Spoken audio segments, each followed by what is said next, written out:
ഇടതുപക്ഷ ജനാധിപത്യത്തിൻ്റെ ഭാഗമായിരുന്നു. 2014 വളരെ പെട്ടെന്ന് അന്ന് സീനിയറായ മാധ്യമ പ്രവർത്തകർ വിടുന്നത് ഒരു രാത്രി കൊണ്ട് മാർച്ച് മാസം 7-ാം തീയതി ഞങ്ങൾ LDF വിട്ട് UDF എത്തി. അത് ചരിത്രം. ഇപ്പം 11 വർഷമായി. അത് എത്തിക്കഴിഞ്ഞിട്ടുള്ള 2 നിയമസഭാ തെരഞ്ഞെടുപ്പുകൾ,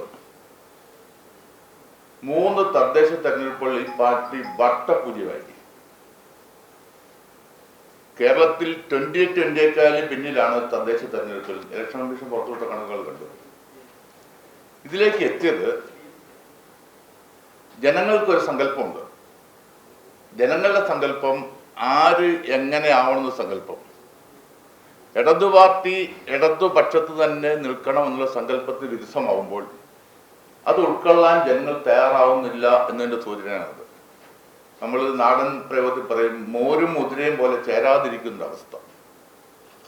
ഇക്കാര്യം ഞാൻ പലതവണ പാർട്ടി കമ്മിറ്റിയിൽ ചൂണ്ടിക്കാണിച്ചു. 2014 ഈ ഒരു പെട്ടെന്ന് നീക്കം വരുമ്പോൾ അന്ന് ജനറൽ സെക്രട്ടറി ആയിരുന്ന പ്രൊഫസർ TJ ചന്ദ്രചൂഡനും ഞാനും മാത്രമേ അതിൽ വിയോജിപ്പ് രേഖപ്പെടുത്തിയുള്ളൂ.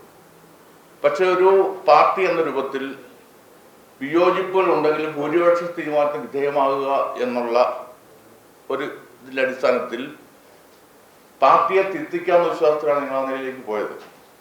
പക്ഷെ പാർട്ടിയെ തിരുത്തിക്കാൻ ഞങ്ങൾക്ക് കഴിഞ്ഞില്ല. മാത്രം ഈ അവസ്ഥ പലതവണ പാർട്ടി ഞാൻ ഉയർത്തി.